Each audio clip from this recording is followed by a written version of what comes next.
उत्तर प्रदेशातील प्रयागराजमध्ये कुंभमेळ्यात चेंगराचेंगरीत अनेक जण जखमी झाल्याची प्राथमिक माहिती. 10 जणांचा मृत्यू झाल्याची माहिती.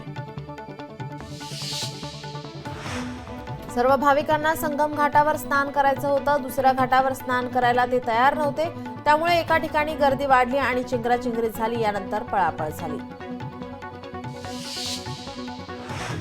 जिथे लोक झोपली होती तिथं त्या ठिकाणी मागील बाजूनं लोक आले आणि त्यानंतर चेंगराचेंगरी झाली.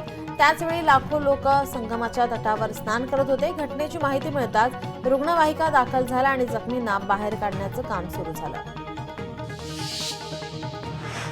पोलीस लोकांना घाटावरून बाजूला करत होते. त्यावेळी लोक जोरदार पळू लागले आणि स्थिती नियंत्रणाबाहेर गेली. प्राथमिक माहितीनुसार 50 ते 80 लोक जखमी झाल्याची माहिती आहे. मात्र प्रशासनाने आकडेवारी जाहीर केलेली नाही.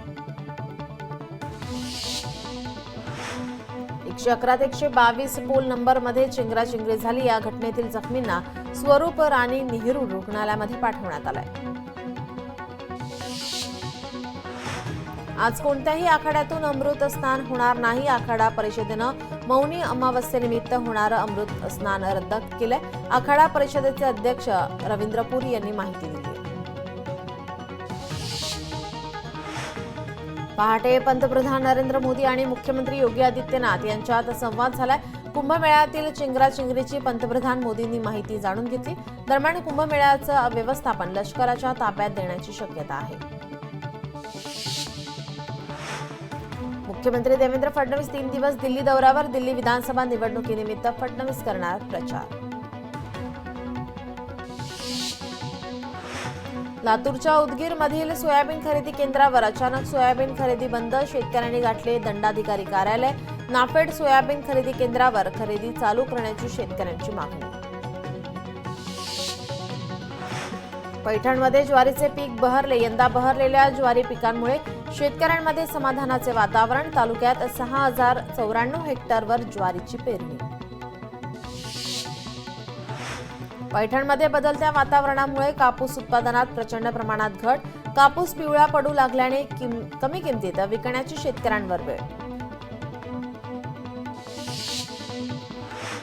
हिंगोलीच्या सेनगाव पोलीस ठाण्यात नवीन कायदेविषयक कार्यशाळा. नागरिकांना नवीन कायद्याची माहिती व्हावी या उद्देशाने घेतली कार्यशाळा. यावेळी मोठ्या संख्येने नागरिक सहभागी. सिंधुदुर्ग जिल्ह्यात आंबा काजू बागायतीत फळांवर थ्रिप्स या रोगाची लागण. तुडतुडे कीटकांकडून आता फळांचं नुकसान. यामुळे यंदा उत्पादन कमी होण्याची शक्यता. आंबेगाव तालुक्यातील अवसरी बुद्रुकमध्ये विद्या विकास मंदिर विद्यालयात चित्र आणि कास्ट शिल्प प्रदर्शन आयोजित. ग्रामीण भागातील हे पहिलं प्रदर्शन असून नागरिकांनी आणि विद्यार्थ्यांनी कलाकृती पाहण्याचा घेतला आनंद. पिंपरी चिंचवडचे अग्निशमन दल आता आणखी सक्षम होणार. महापालिकेच्या अग्निशमन दलाचे 150 फायरमॅन लवकरच रुजू होणार. यासाठी पात्र 895 उमेदवारांची शारीरिक चाचणी सुरू. पिंपरी चिंचवडमध्ये अवैध गॅस रिफिलिंग प्रकरणी गुन्हे शाखेची मोठी कारवाई. या प्रकरणी 4 जणांच्या विरोधात गुन्हा दाखल करत 8,32,500 रुपयांचा मुद्देमाल जप्त. भिवंडी पोलिसांकडून घरफोडी आणि चोरी करणाऱ्या सराईत गुन्हेगारांना अटक. चोरट्यांकडून लाखोंचा मुद्देमाल जप्त. मध्य रेल्वेवर सीएसएमटी ते मस्जिद बंदर दरम्यान ब्लॉकची मालिका सुरूच. कर्नाक उड्डाणपुलाच्या कामानिमित्त 1 ते 3 फेब्रुवारीला ब्लॉकचे नियोजन.